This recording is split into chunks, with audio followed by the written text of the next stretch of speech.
7 years ago, Amara lost everything in a single week. The man she loved disappeared from her life. The family she dreamed of was taken away, and a lie was created that almost destroyed her name forever. They thought they had erased her. They thought a broken, pregnant woman with no one beside her would never rise again. But they were wrong, because while they were celebrating her fall, Amara was quietly building something they never imagined. A new life, a powerful empire, and a secret they never knew existed. A 6-year-old daughter with her father's eyes. Then, after 7 years, fate brought Vance back to the one place he never expected to find her. A luxury mountain resort owned by the woman he thought he had lost forever. He came searching for a future, but he was about to discover a past full of betrayal, hidden truths, and a daughter who had been waiting her whole life to know him. And the most heartbreaking question came from a little girl holding a simple drawing. "Does Daddy know about me?" Because after that moment, nothing would ever be the same again. The morning Zara asked about her father, the clouds outside were doing something unusual.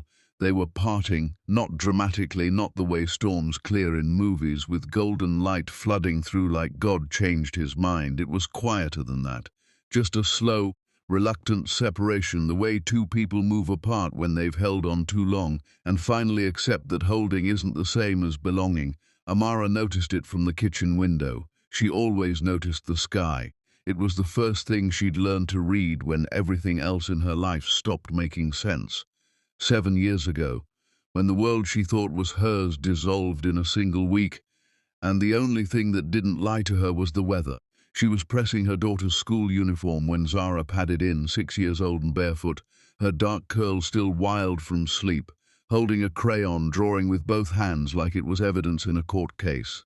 "Mama, does Daddy know about me?" Amara's hand stopped moving. The iron sat on the fabric, still hot, and for exactly 3 seconds she didn't breathe. She didn't look up. She stared at the crease in the white collar she was pressing, a perfectly ordinary crease, and told herself the answer was simple. She had rehearsed it. She had rehearsed it 47 times in the shower, on flights, in boardrooms when her mind wandered to the version of her life that didn't happen. She set the iron upright, turned. Crouched to her daughter's level, Zara had Holland's eyes. That was the cruelty God had tucked into the blessing, his exact shade of grey-green set inside Amara's face, her bone structure, her mother's cheekbones. A beautiful collision, a daily reminder. "Where did this come from, baby?" Amara asked. Her voice was steady. She had learned to make her voice do things her heart refused to. Zara held up the drawing, a woman with a crown standing next to an airplane. Beside her, a smaller figure, a little girl, also crowned. And to the left, outside the frame almost, half erased, a tall shape with dark hair that Zara hadn't finished drawing. "My teacher asked us to draw our family," Zara said. "I didn't know where to put him, so I put him almost outside." She pointed to the half-erased figure. "Is that okay, or does he go inside?" Amara looked at the half-erased man for a long moment. "That's okay," she said softly. "That's exactly where he goes." She pulled her daughter into her arms before Zara could see her face. She pressed her lips to those wild dark curls and breathed her in, that specific scent of child sleep and crayon wax and something floral from a shampoo, and held on for 3 seconds longer than necessary. Then she let go, stood up, smiled. "Go brush your teeth. We have a big flight today. Are we going to the mountain hotel again? We the one with the clouds that look like pillows?" "The very one." Zara's face split into a grin that crinkled her nose, and she ran down the hallway, leaving tiny footprints on the hardwood, and Amara turned back to the window and watched the sky finish its slow, quiet parting. "He doesn't know," she thought. "And some mornings that is the only thing that keeps me standing." The Celine Skyline Resort sat at 4,000 feet above sea level on a privately owned mountain ridge in Aspen, Colorado. Though calling it a resort felt almost insulting, it was more like someone had taken the idea of luxury, stripped away everything performative, and rebuilt it from the inside out. Stone and glass and silence. Corridors that smelled like cedar and cold air. Windows that didn't frame the view so much as surrender to it. Amara had designed the emotional architecture of it herself. Not the literal blueprints, but the feeling. She'd told her lead architect, "I want guests to feel, the moment they walk in, that the world beneath them cannot reach them." He'd looked at her for a long moment and then written it down word for word. They'd won 3 international design awards the following year. She arrived 3 hours before the Vance party. This was intentional. Her assistant, Jerome, 26, meticulous, the only person who understood her scheduling the way a musician understands time signatures, met her at the private runway with a tablet, a coffee, and the expression he wore when something was already complicated. They moved the check-in up, he said, falling into step beside her as she crossed the tarmac. 2 hours earlier, Mr. Vance's assistant cited scheduling adjustments. Mr. Vance's assistant, Amara repeated, or Mrs. Vance Sr.'s assistant. Jerome's pause was its own answer. Amara took the coffee. Who's in the party? Holland Vance. His mother, Margot Vance. A Miss Celeste Fontaine. She appears to be the prospective merger partner's daughter, if the social media cross-referencing is accurate. 3 personal staff, 2 corporate associates, Jerome scrolled, and 1 name on the manifest that doesn't match any corporate affiliation we have on file. He handed her the tablet. She looked at the name Nadia Vance Osi. Something moved behind Amara's eyes. Not quite recognition, not quite surprise. Something older than both. Find out who she is, Amara said. She handed back the tablet and walked through the resort's private entrance without looking back. Quietly. She did not intend to be visible when they arrived. This was also intentional. Amara ran her empire from the inside, present but not performing. She had a gift honed over 7 years of survival for moving through spaces without announcing herself. Her staff knew her by the way a room changed when she entered it. A slight shift in attention, a straightening of postures. Not from fear, but from something closer to respect that had been genuinely earned. She was reviewing the quarterly yield reports in the manager's office when she heard the lobby change. It wasn't loud. It was the specific sonic texture of someone arriving who expected the world to adjust its furniture for them. The elevated projection of a voice accustomed to never being ignored. The subtle percussion of expensive heels on marble that somehow managed to sound impatient even at a normal pace. Amara didn't look up from her reports, but she listened. This is not what was confirmed, the voice said. Sharp. Practiced. The voice of a woman who had spent 60 years making sure every room understood the hierarchy before she sat down. We requested the Celestine suite, all 3 rooms, adjoining. The front desk manager, young, composed, trained by Amara personally, replied with precise warmth. Mrs. Vance, the Celestine is indeed reserved for your party, if you'll allow us just a moment to complete. I don't give moments, Margot Vance said. I arrive and things are ready. That is how this works. Amara set down her pen. She picked up her coffee, took a sip, set it back down. She waited. There is a woman, Margot's voice continued, dropping into a register that was somehow more dangerous at lower volume, standing near the concierge desk in a grey blazer, who has been looking in this direction for the last 40 seconds. Who is she and why is she unoccupied? Amara glanced through the interior window toward the lobby. The woman Margot was describing was Elena, her head of guest experience, standing precisely where she was supposed to stand, doing precisely what she was supposed to do. She is our guest experience director, the front desk manager said. She looks like she's supervising, Margot said. I don't like being supervised. Tell her to find somewhere else to be useful. In the manager's office, Amara closed the quarterly report, straightened the edges of the folder. Stood, she smoothed her blazer. Charcoal, structured, the one Zara had once said made her look like a queen who didn't need a crown, and walked out into the lobby. She didn't announce herself. She simply appeared. She moved to the front desk with the unhurried confidence of someone who had nowhere more important to be, which was its own kind of power, because it was true. She stood beside her manager and looked at Margot Vance for the first time in 7 years. The woman had aged the way certain materials do, not softened by time, but compressed by it, hardened into something denser. Her silver hair was immaculate. Her coat was something European and architectural. Her eyes were the blue of very cold water, and they moved over Amara the way they moved over the marble floor, assessing surface quality, finding it adequate, then looking away. She had not recognized her. Of course she hadn't 7 years ago. Amara had been a 24-year-old in a second-hand dress sitting in Margot Vance's parlor, signing divorce papers with hands that trembled from grief and pregnancy fatigue. She had been, in Margot's taxonomy, temporary. Things that are temporary are not stored in long-term memory. Is there something I can assist with? Amara asked. Her voice was pleasant, professional, completely level. Margot looked at her the way she'd looked at the marble, adequate, dismissible. Yes, the sweet preparation is apparently not complete. I'd like to know why a property of this alleged caliber cannot manage a straightforward check-in. The suite is ready, Amara said. It has been ready since 9 this morning. The process you're experiencing is standard guest verification. It takes 4 minutes. You arrived 2 hours ahead of the confirmed schedule. A pause, something flickered in Margot's eyes. Not embarrassment. People like Margot Vance did not do embarrassment. It was recalibration, a brief, cold assessment of whether this woman in the charcoal blazer was someone who required managing. I see, Margot said slowly. And you are? Amara held her gaze for exactly 1 beat longer than comfortable.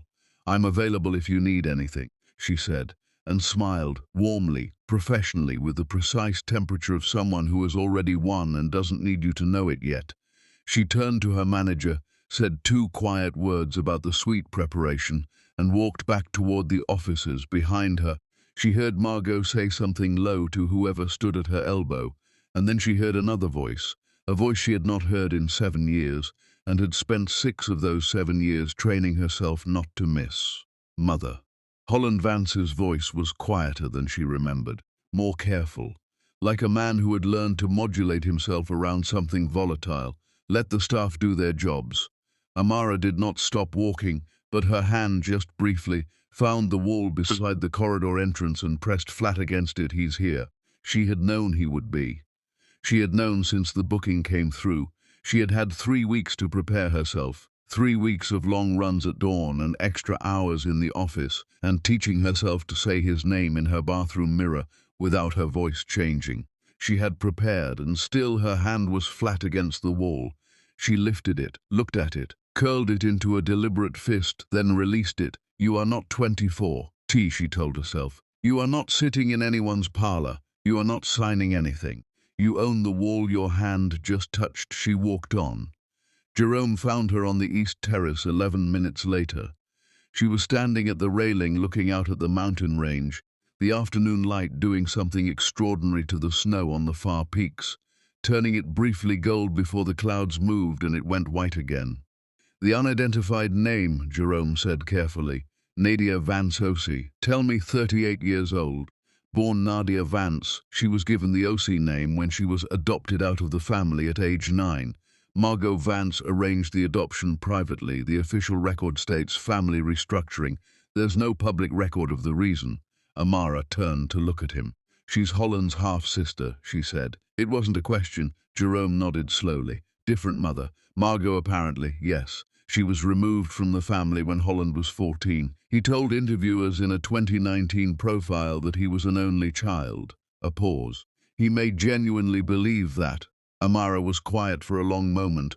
And she's here, Amara said, on this booking, which means she sought out this retreat specifically. That would appear to be the case. She knows who I am. Jerome hesitated. That would also appear to be the case. Amara looked back at the mountains. The gold was completely gone from the snow now. Everything was clean and white and very still. Jerome, she said. Yes, make sure Zara's suite is on the opposite wing from the Vance party. Already done. She nodded, stood at the railing 1 moment longer then, and find me everything you can about forged medical documentation from 2018. Psychiatric evaluations, private clinics in Connecticut. She paused. You'll know what you're looking for when you find it. Jerome looked at her for a moment, the look of a man who understood he had just been handed the edge of something much larger than it appeared. How long do I have? He asked. Amara picked up her coffee from the railing ledge, looked at it, looked at the sky. He's here for 4 days, she said. We need it in 3. She went back inside. Behind her, the clouds finished what they'd started that morning, parting completely now. The sky between them a shade of blue so clean and deep it looked like something that had never been touched, like something that had been waiting very patiently to be seen. She found Nadia Vance Osi at the East Bar at 9:30. Not by accident, Amara had known she would be there. Jerome had quietly tracked the woman's movement through the resort since check-in, not surveillance exactly, more like the awareness a chess player maintains of every piece on the board, especially the ones that haven't moved yet and are therefore the most dangerous. Nadia was sitting alone with a glass of something amber, her coat still on, like a woman who hadn't fully committed to staying anywhere in a very long time. She was attractive in the way of someone who had once been told they weren't and had spent 20 years quietly, privately proving that wrong. Dark complexion, natural hair pinned back, a stillness about her that Amara recognized the moment she walked in, the stillness of someone who had survived a family. Amara sat 2 seats away, ordered water, said nothing, let the silence do its work. Nadia spoke first. "You're smaller than I expected," she said, not unkindly, more like someone checking a mental photograph against the real thing and adjusting. "You've seen photos," Amara said. "I've been following Celine Aerospace for 4 years." Nadia turned her glass slowly on the bar top, a small, careful rotation, like she was buying herself a moment. "Since I figured out who built it," Amara looked at her directly for the first time. Up close, the woman had shadows under her eyes that no amount of sleep would fully fix, the permanent kind, the kind left behind by years of carrying something alone. "Why didn't you reach out? 4 years is a long time to follow someone quietly. I wasn't sure you'd want to hear from anyone named Vance." A pause that had weight in it, even a discarded one. The bar was quiet at this hour. Someone near the fireplace was playing guitar, acoustic, unhurried, the kind of music that asks nothing of the room, just offers itself and lets people take what they need. A couple sat near the window, leaning toward each other. A businessman worked a laptop in the corner, his face blue-lit and far away. "She threw you away too," Amara said. "I was 9 years old." Nadia's voice was even, factual. The way people speak about wounds that finished actively hurting decades ago and left only their shape behind, an outline where the pain used to live. "Holland was 14. He stood at the front door when they came for me," he cried. "I remember his face very clearly. I've spent 30 years remembering it." He cried, and then he stopped. And I think that was the precise moment she finished building him into whatever he is now. She showed him what crying cost, and he never did it again where she could see. Amara was quiet. She thought about a 14-year-old boy watching his sister disappear and choosing in that moment survival over love. She thought about how that choice, made at 14, becomes the architecture of every choice after. "He doesn't know you're here," she said. "No, does he know you exist still, after everything?" Nadia smiled, small, sad, slightly crooked at one corner. "He told a magazine 2 years ago that he was an only child." She lifted her glass. "So, draw your own conclusions about what he knows and what he's chosen not to know." Amara looked down at her water. The ice had already begun to melt, the edges going soft and unclear, the cold water bleeding into the warmer water around it until the boundary between them disappeared. "Why now?" she asked. "Why this booking, this retreat, this specific property, this specific week?" Nadia set her glass down carefully, reached into her coat pocket, placed a folded document on the bar between them.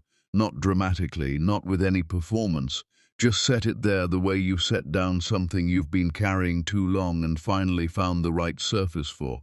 Amara looked at it without touching it. "I'm a medical records archivist," Nadia said. "Have been for 11 years. I work for a firm that specializes in contested document authentication, insurance fraud, malpractice, inheritance disputes. Documents that someone wanted to mean one thing and someone else believes meant another."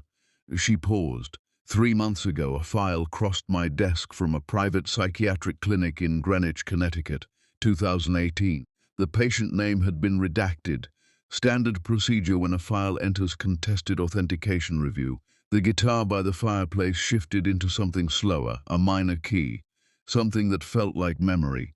"But the referring physician's signature," Nadia continued, her voice dropping slightly, not from drama but from the weight of what she was carrying, "matched a Dr. Harlan Pruitt, who I happened to know because his name had come across my desk twice before in other contested files, had his medical license revoked in 2020. A pause. "For falsifying psychiatric evaluations. For payment." The room felt quieter suddenly, though nothing had actually changed.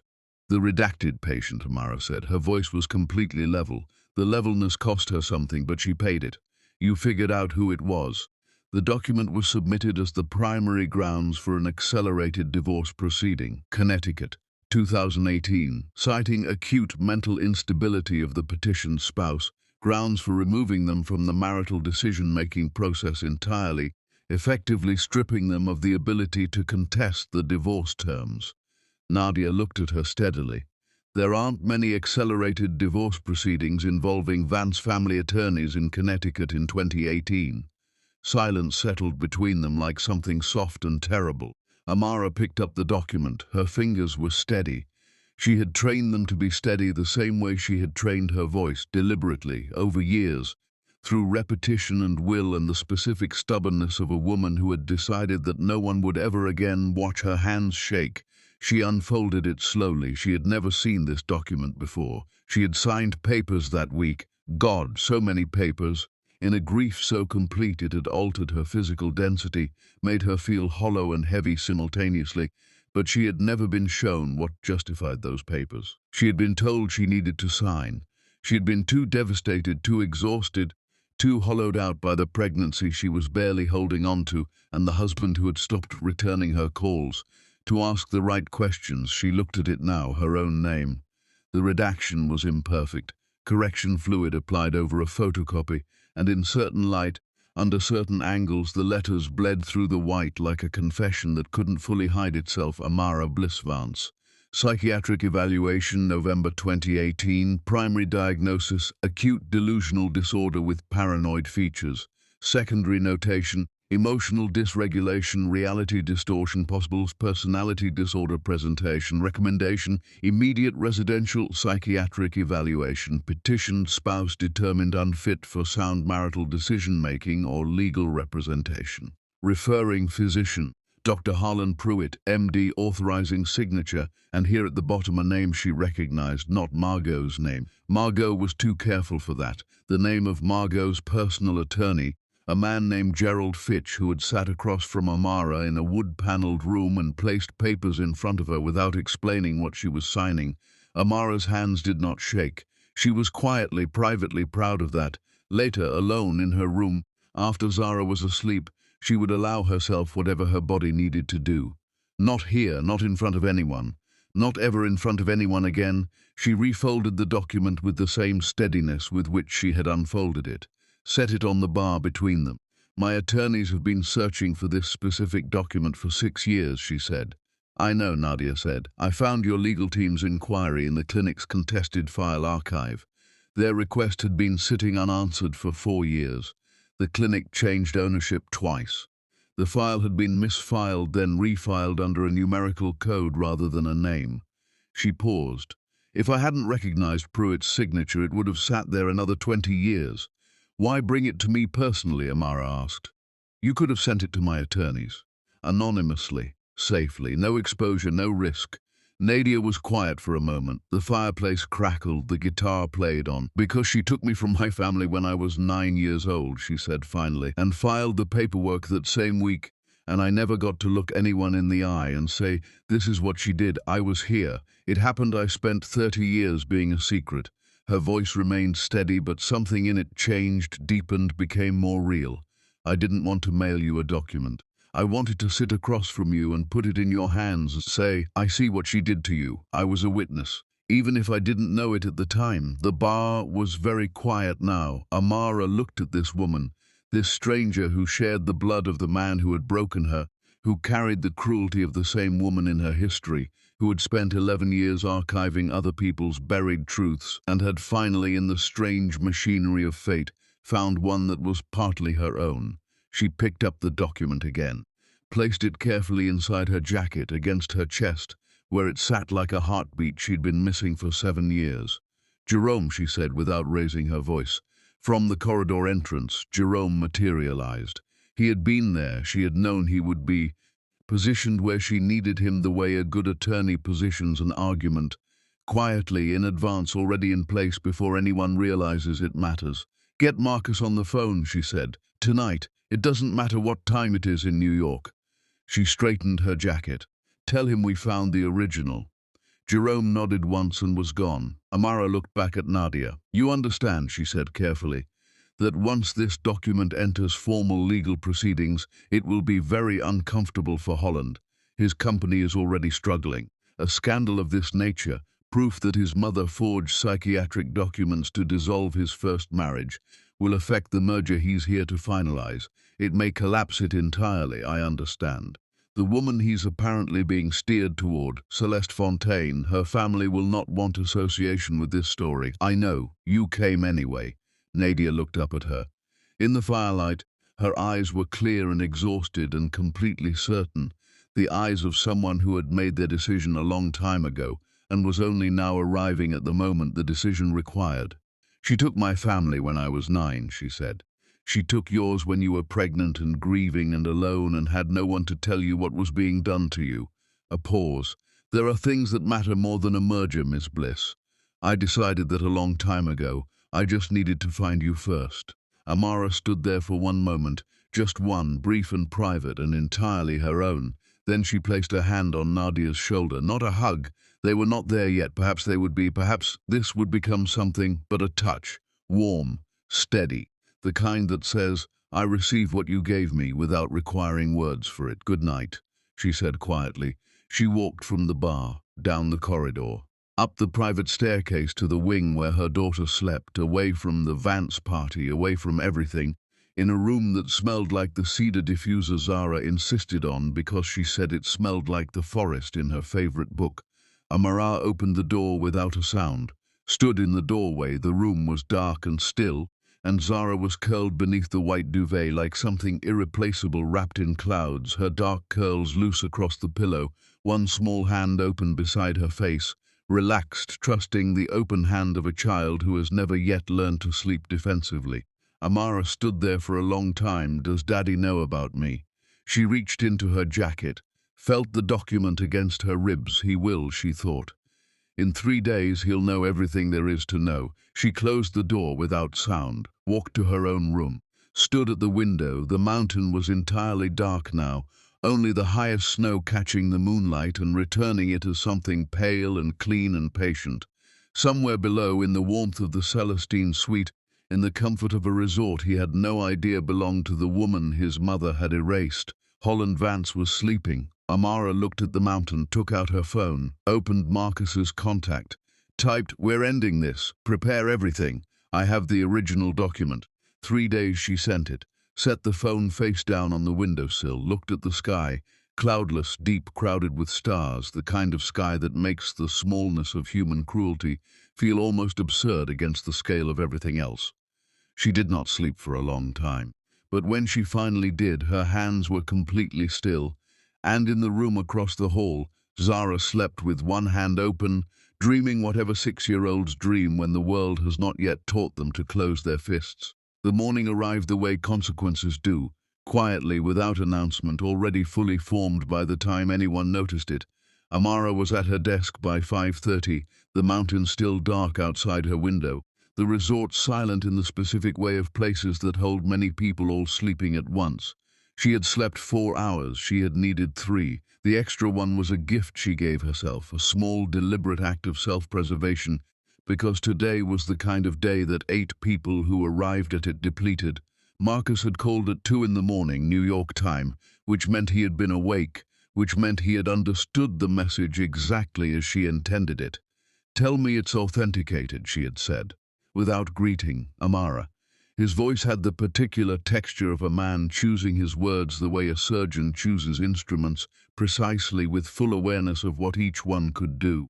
The signature matches Pruitt's confirmed handwriting samples from his 2020 license revocation proceedings. The clinic's internal file number corresponds to a billing record we subpoenaed 2 years ago, but could never match to a patient name. This document is the missing piece. It's real, it's provable, and it's devastating. She had sat with that word for a moment. Devastating. How long to prepare the formal filing, she asked. If I work through tonight, 48 hours, maybe 36, you have 30. A pause. Amara, 30. Marcus.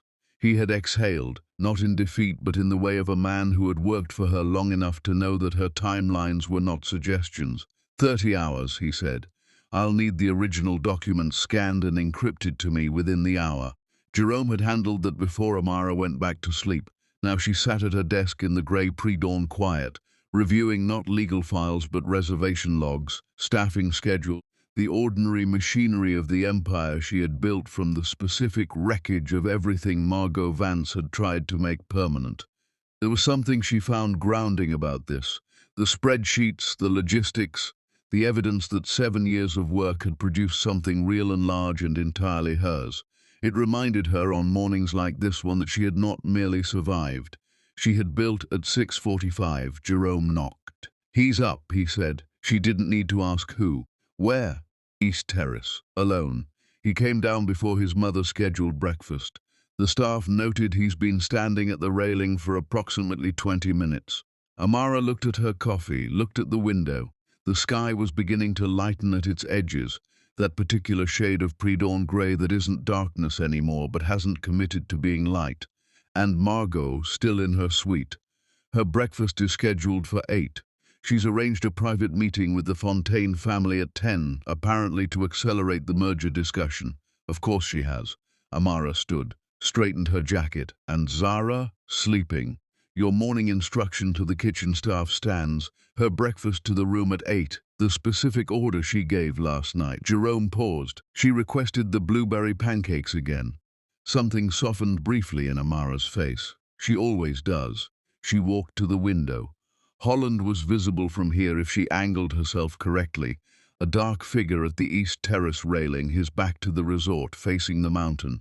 Even at this distance, in this light, there was something in his posture she recognized, not the posture of a man enjoying a view, the posture of a man having a conversation with himself that wasn't going well. She watched him for a moment. "What do you see?" she thought. "When you look at a mountain at dawn, do you see what I see? Do you see something you built, or something that was always there and simply waited for you to be ready to look at it?" She turned from the window. She did not go to the east terrace. She went to the kitchen instead, the main resort kitchen, vast and warm and already alive with the organized chaos of breakfast preparation. She did this sometimes on mornings that required grounding, walked through the kitchen, spoke to the staff by name, tasted what needed tasting, made the small human connections that reminded her that an empire was not an abstraction, it was people, specific people with specific lives, showing up every day to make something work. She was discussing the evening's menu with her head chef, a serious young woman named Petra, who had trained in Lion and treated every meal with the gravity of a surgical procedure. When she heard the kitchen's secondary entrance open, she turned. Holland Vance stood in the doorway, slightly uncertain, the look of a man who had followed a corridor without entirely meaning to end up where he'd ended up. He was wearing dark trousers and a grey sweater, his dark hair unstyled from the morning, the 7-day stubble her memory had filed away confirmed in exact detail. He looked, without the armor of a business context, considerably more human than she had prepared herself for. His eyes moved across the kitchen with the brief, assessing quality of someone accustomed to walking into rooms and reading them quickly. They passed over Petra, over 2-line cooks, over the gleaming surfaces and the hanging copper and the organized abundance of a kitchen that functioned beautifully. They reached Amara and stopped. She watched it happen, watched his face do the thing faces do when the brain is processing something it wasn't prepared for. A fractional stillness, a pause in the ordinary muscular activity of expression, like a clock hesitating between 2 seconds. He knew her. She could see the moment he knew her. It moved through him visibly, not dramatically, not with any performance, just a quiet, seismic event behind his eyes that rearranged everything in its path. "I'm sorry," he said, his voice automatic, reflexive. "I smelled coffee and I—" He stopped. The automatic social script had run out. He was looking at her the way a man looks at something he thought he'd lost, and has found in the last place logic would have placed it. Amara, her name, in his voice. After 7 years, she had prepared for this. She had rehearsed it.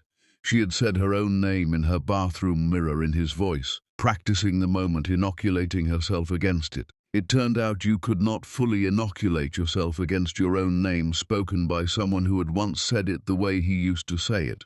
"Mr. Vance," she said, professionally, warmly, the precise temperature of a CEO acknowledging a guest. "The kitchen isn't a standard guest area, but you're welcome to coffee. Petra, Amara." He said it again, differently this time. Not the reflex of recognition, but something deliberate, something that required something from her. What are you doing here? She looked at him steadily. I work here. The words were technically true. They were also in their precision something else entirely, but she had found over 7 years that the truth had many rooms and you could stand in whichever one served you best. You work here, he repeated slowly. He was still processing. She could almost watch the calculations running, her age, her presence, her composure, the authority with which the kitchen staff had looked at her before looking at him. In what capacity? A significant one, she said, and left it there, a door ajar, not opened, not closed. She turned to Petra, the truffle reduction for tonight's service. Let's use the Friday delivery, not the Tuesday. The Tuesday batch was slightly off. Petra nodded, made a note, and had the extraordinary professional grace not to look at Holland at all. Amara walked to the coffee station, poured a cup, turned and held it out to him. An ordinary gesture, warm, without weight. He crossed the kitchen and took it. Their fingers did not touch. She had calculated the handoff precisely enough to ensure that. Thank you, he said quietly. He was looking at her with an expression she didn't have a clean category for. Grief was part of it, and confusion, and something else underneath both that she deliberately did not examine too closely. Enjoy the terrace, she said. The light on the eastern ridge at this hour is worth staying up for. She walked out of the kitchen. Her hands were still. She checked, still. Zara found her at 8:15, fresh from her blueberry pancakes, wearing the red coat she insisted on in all mountain weather regardless of actual temperature, her dark curls pulled into 2 uneven pigtails that she had attempted herself with mixed results. Mama, can I see the horses today? The resort kept 4 horses in a stable on the lower ridge, a fact that Zara had discovered on her first visit and treated as the property's primary attraction, the luxury suites and mountain views being secondary concerns. After my 10 o'clock, Amara said. What's your 10 o'clock? A meeting, a boring one, hopefully a short one. Zara accepted this with the philosophical resignation of a child accustomed to a mother whose calendar was a living thing. She climbed onto the chair across from Amara and ate the piece of toast she'd brought from her room with complete concentration, the way she did everything, fully present, entirely committed to whatever she was doing. Amara watched her and felt the familiar compound of love and terror that motherhood had introduced into her emotional range. The terror not of anything specific, but of how much could be lost, how quickly, how completely, when someone else decided your life didn't fit their plans. Mama, Zara said, still focused on the toast. Is this hotel yours? Amara looked at her daughter. What makes you ask that? Zara shrugged with one shoulder, a gesture so specific, so entirely her own, that it made Amara's chest tighten.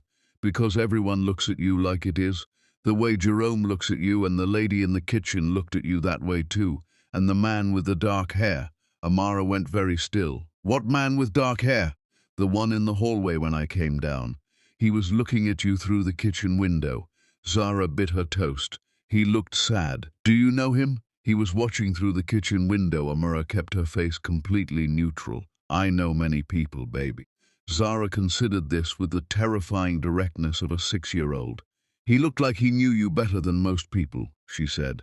And then, having delivered this observation with the casual accuracy of a child who notices everything and filters nothing, she returned her full attention to her toast.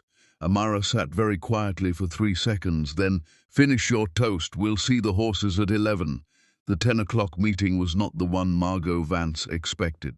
Margot had arranged her morning with the Fontaine family, the merger conversation, the preliminary groundwork for what she intended to be Holland's corrective marriage to a suitable woman from a suitable family, the architecture of a future that she had designed without consulting its primary occupant. She had not been informed that the resort's owner had requested a brief prior meeting in the executive conference room. She arrived at 10 with Celeste Fontaine's father, a broad, florid man named Richard who wore his wealth loudly, and stopped in the doorway of the conference room. Amara was already seated at the head of the table, not beside the table, not at the side. At the head, Nadia sat to her left. Marcus's associate, a young, precise attorney named Diana, who had flown in from New York that morning on Amara's private jet, sat to her right with a closed leather file in front of her. Margot looked at Amara. The recognition came slower this time than it should have. She was a woman accustomed to controlling every environment she entered, and the cognitive dissonance of seeing someone she had erased sitting at the head of a table in her full authority took a moment to resolve. When it did, her face did something complicated and then went smooth again. A lifetime of social armor deployed in under 2 seconds. "I believe there's been a scheduling confusion," Margot said, her voice carrying the temperature of a walk-in freezer. "This room was booked for a private meeting." "It was," Amara agreed pleasantly. "By me," she gestured to the chairs across the table. "Please sit down, Mrs. Vance, Mr. Fontaine." A pause, warm, professional, absolute. "This won't take long."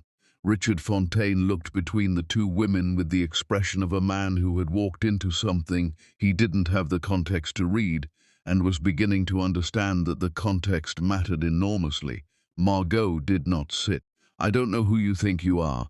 My name is Amara Bliss," Amara said. Her voice was even and clear and without any performance whatsoever. "I'm the founder and CEO of Selene Aerospace and Skyline Holdings.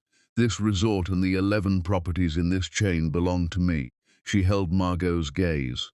"You declined to let me into one of my own hotels yesterday. I thought you should have the full context before we continue." The silence that followed was the kind that had texture. Richard Fontaine sat down. Margot remained standing. Her blue eyes had gone very still, the stillness of deep water when something large moves beneath the surface. "Diana," Amara said. Diana opened the leather file, placed a single document in the center of the table, turned so that anyone across from it could read it clearly. Margot looked at it. Something happened in her face, controlled, contained, but visible to anyone paying close enough attention. The specific expression of a person who has spent years being certain a thing was buried and has just watched it surface. "This is a falsified psychiatric evaluation," Amara said quietly, "prepared by a physician named Harlan Pruitt, who lost his medical license in 2020 for exactly this kind of work. It was submitted by your attorney, Gerald Fitch, as grounds for an accelerated divorce proceeding against me in November 2018. She paused. "I was 24 years old. I was 11 weeks pregnant, and I was never shown this document." Richard Fontaine was very still. "Mrs. Vance," Amara said, "I want you to understand something clearly. I am not here for revenge. I am not interested in destroying your son's company or your family's reputation. I am a businesswoman and I prefer clean outcomes." She folded her hands on the table. "But this document is entering formal legal proceedings in 72 hours regardless of what happens in this room. What happens in this room only determines whether it enters quietly or loudly." Margot's voice, when it came, was very controlled. "What do you want?" "Nothing from you," Amara said. "I want nothing from you at all. I have everything I need." A pause, genuine, without cruelty. "I wanted you to know that what you did was not in the end permanent, that's all. You tried to make me disappear, and I didn't disappear. I built a sky." She stood. "The meeting with the Fontaine family can proceed as scheduled. Room is available from 10:15. She looked at Richard Fontaine. "I would, in your position, want to understand the full picture before finalizing any merger agreements. The full picture is now available to you." She picked up her coffee, looked once more at Margot. "The document will be filed Thursday morning," she said. "Whatever your son does with that information before Thursday is his choice." She walked to the door. "Nadia," she said. Nadia stood, looked at Margot, her biological mother, the woman who had filed paperwork to remove her at age 9. For a long, complete, unhurried moment she didn't speak. She didn't need to. The looking was enough. The being seen was enough. Then she followed Amara out. Behind them, the door closed softly on whatever was left of Margot Vance's certainty. Holland was waiting in the corridor. He had heard enough. Not everything, but enough. The door was not fully soundproofed, and he had been standing outside for 4 minutes. Having followed his mother's schedule without her knowing, some instinct that had been dormant for 7 years finally, urgently awake, he looked at Amara. His face was the face of a man who has just watched the ground he built his life on revealed as something he never actually understood. "I didn't know," he said. "I know you didn't," she said. There was no anger in it. No absolution either, just accuracy. "Amara, Holland." She said his name once gently with finality. "The filing happens Thursday. Your attorneys will contact you. Whatever you do with the time between now and then is yours." She paused. "Your daughter's name is Zara. She's 6. She has your eyes." She held his gaze for one long, still moment. She asked me this morning if you knew about her. I told her the truth, that the answer was complicated. She accepted that. She's better at accepting complicated answers than most adults I know. She walked past him. He turned. Is there any possibility that we could... Thursday, she said without turning back. One thing at a time. She rounded the corner and was gone. Holland stood alone in the corridor for a long time, the document's existence pressing against everything he thought he knew, the name Zara sitting in his chest like something that had always belonged there and had only just arrived. Thursday arrived the way consequences do, quietly, without announcement, already fully formed before anyone noticed it. Amara was dressed by 5. Not because she had somewhere to be at 5, but because she had not slept, and lying in the dark, not sleeping, felt like surrender, and she had not come this far to surrender on the last morning. She sat at the window and watched the mountain. She thought about the 24-year-old who had sat in a wood-paneled room signing papers she didn't understand, hands trembling from a grief she had no language for yet, losing her husband and her name and almost her child in the same week.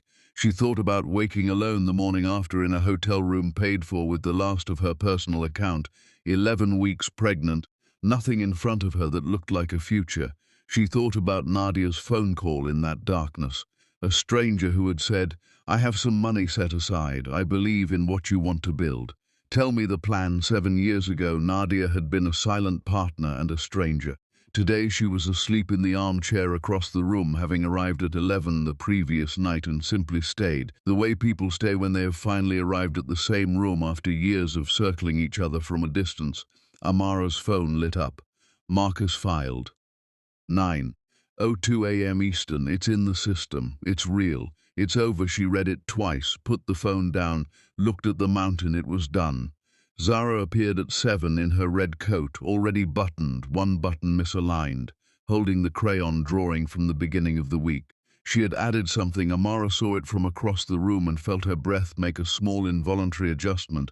The half-erased figure at the edge of the frame had been redrawn, not erased further, redrawn, filled in, given color, dark hair, a grey sweater. Still at the edge, not moved inside the family grouping, but whole now, visible. Present. Zara held it up. "I finished him," she said. "I see that," Amara said softly. "I saw him by the horses yesterday," Zara said matter-of-factly. "He didn't know I was me, but I looked at him for a long time so I could finish the drawing." She studied it critically. "He looks sad, even when he's not making a sad face. You know how some people do that?" "Yes," Amara said. "I know exactly how some people do that." Zara looked up. Her grey-green eyes, his eyes, always his eyes in her face, were thoughtful and completely direct. "Mama, is he my dad?" The question landed with the specific, terrible gentleness only a child's directness produces.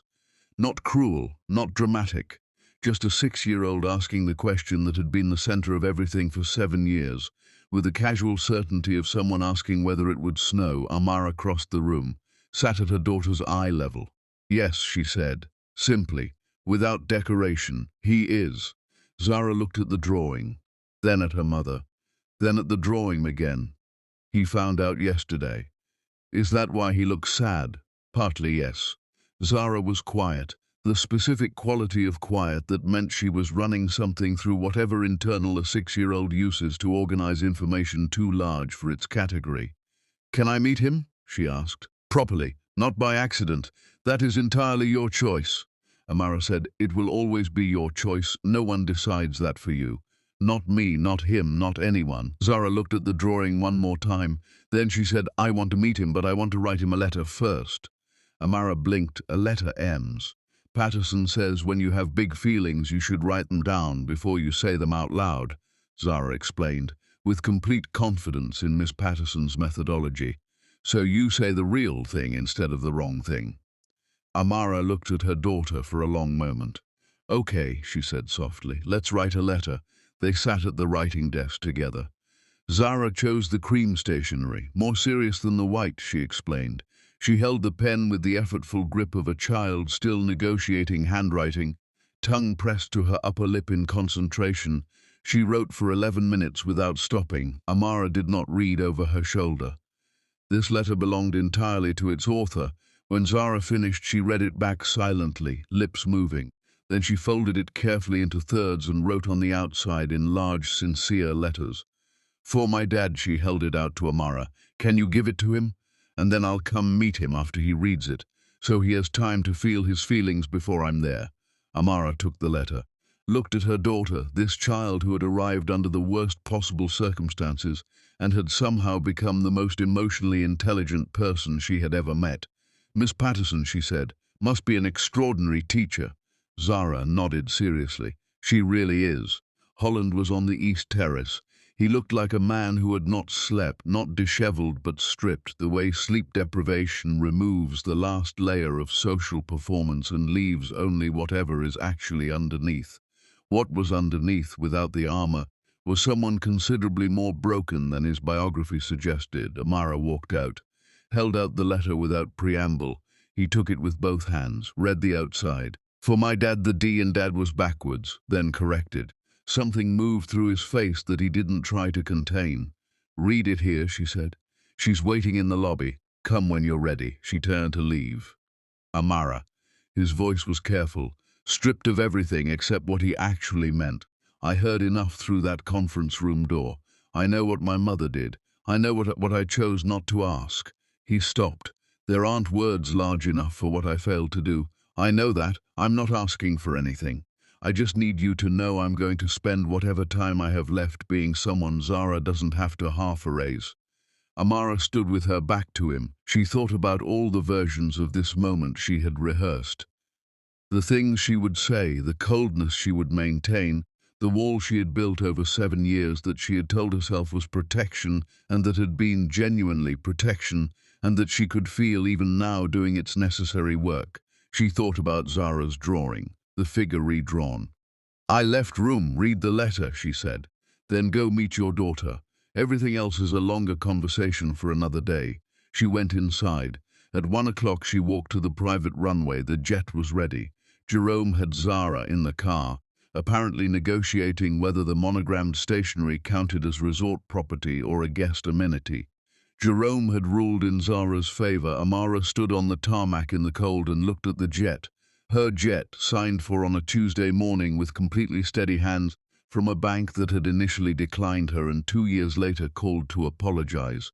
She heard footsteps behind her. She knew the pace before she turned. Holland was 20 feet away, no coat, the grey sweater, the face of a man who had just read a letter from his 6-year-old daughter and had not recovered from it and was not pretending to. He still had the letter in his hand. "She writes beautifully," he said. His voice was wrecked in the dignified way of someone who has cried privately and is now holding together on the last of their reserves. "She said she drew me at the edge because she didn't know if I knew how to be inside yet." He stopped. "But she left room. She said she left room for me." Amara looked at him, a man she had loved. A man who had failed her not through cruelty but through the absence of courage, which is in some ways worse than cruelty because it wears the face of helplessness. A man standing on a tarmac in the cold without a coat, holding a letter from a daughter he hadn't known existed, finally seeing clearly, too late for what they were. Not too late, she says, I needed. "She'd like to see you at Christmas," Amara said. "She told me to tell you it's her choice and she's choosing." Something broke open quietly in his expression. "I won't fight the filing," he said. "I'll have my attorneys confirm everything. My mother will answer for what she did without my protection." He paused. "Whatever Zara needs, whatever is right, my attorneys will contact yours." Amara looked at him for a long moment. This was not redemption. They both knew that. Redemption was a longer road than a tarmac, built from years of consistent choice, and he was only at the trailhead. But it was the trailhead. It was the right direction. It was something. "My attorneys will be in touch," she said. She turned toward the steps. "Amara," she stopped. "I'm sorry," he said, "not performing it. Not asking for anything with it. Just setting it down on the cold tarmac the way you put down something you should have set down years ago. For all of it. For what I didn't do. For what I chose not to know." She stood with her back to him for one long quiet moment. Then, "I know you are," she said softly. She walked up the steps. The door closed. From the oval window she could see him on the tarmac, standing still in the cold, the letter in his hand, watching, a figure at the edge of the frame. present, not erased, watching the thing he finally understood he could not follow. Zara was beside her, already absorbed in the stationery, composing something with great concentration. "What are you writing?" Amara asked. "A letter to the horse," Zara said seriously. "So he knows I'm coming back." Amara looked at her daughter for a long moment. Then she looked out the window. The clouds were parting. The same slow, unhurried parting she had watched from her kitchen window 4 mornings ago, when Zara had asked the question that started everything. Between them, the sky was opening into something clean and blue and apparently endless. The jet moved. Holland grew smaller on the tarmac, a figure at the edge, watching. The way people watch things they finally understand they cannot follow. Only receive going forward, only try. Amara faced forward. The sky opened ahead, enormous, unheld, entirely available, and she flew into it the way she had learned to do everything in the last 7 years, without looking back, without apology, without anything except the absolute hard-won, quietly luminous certainty of a woman who had built her sky, and now lived inside it.